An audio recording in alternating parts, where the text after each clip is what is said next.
And where Hezbollah is going in the next few years, we have to go back to where it started.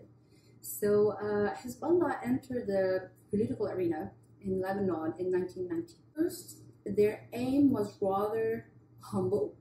They wanted just to do what they call إيصال صوت المقاومة إلى البرلمان, meaning they wanted to have the voice of the resistance reach the parliament.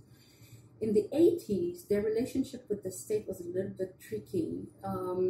They didn't really interact with the Lebanese state, and they just did their best to keep the Lebanese army away from the IRL training camps, military camps.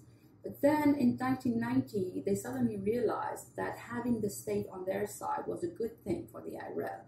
So they did join parliament. What they asked from the state was to act in a complementary way with them. Basically, they would support the IRL through their institutions, and they were asking the state to do the same through, various ministries and other administrative institutions. And of course, they wanted the Lebanese government to support them diplomatically against Western pressure, Israeli pressure. Now, 2005, the 14th of March coalition came to power and was allied this time with the international community that wanted the IRL to be disarmed. Now, they first managed to strike an agreement with the 14th of March government, basically, and they managed to have that government put the resolution 1559 away. And they even managed to have the government write down in its ministerial declaration that basically the action of the IRL was legitimate.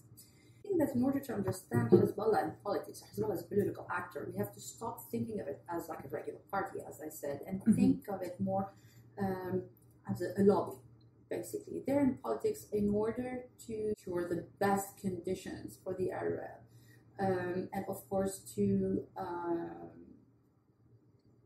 forbid any rising of the IRL's interest by the Lebanese state. Now, the relationship between the IRL and the state is not direct because the IRL has no members in the political system. But in 2008, for instance, in May 2008, the government did take a very strong decision against the IRL. And basically, they decided to send the Lebanese army, dismantle the telecommunication networks of the IRL in Beirut by force if necessary. For the IRL, that was a declaration of war. I think about today, of course, things are calmer between the government and the IRL. But it depends on who is in power, and depends also on what kind of deal the government is ready to strike with Hezbollah, who is acting on behalf of the IRL. Hezbollah did something very clever, politically speaking, in terms of political strategy. When they appeared, like in the first half of the 80s, some of the members were really zealous, and sometimes exerted a kind of very harsh social control in some areas of Lebanon, like in Baalbek, etc., where they maybe forbid someone to sell alcohol or something like that. But that didn't last. Like they were really pushy for, let's put it this way, 2 or 3 years. Like basically in 87, 88 was the end of all this. And suddenly they started to really work on improving their image, improving their relationship with society, especially in the Shia areas, and really helped the population, mainly the Shia population, to really trust them in a way, or at least not feel uncomfortable with their presence in their areas.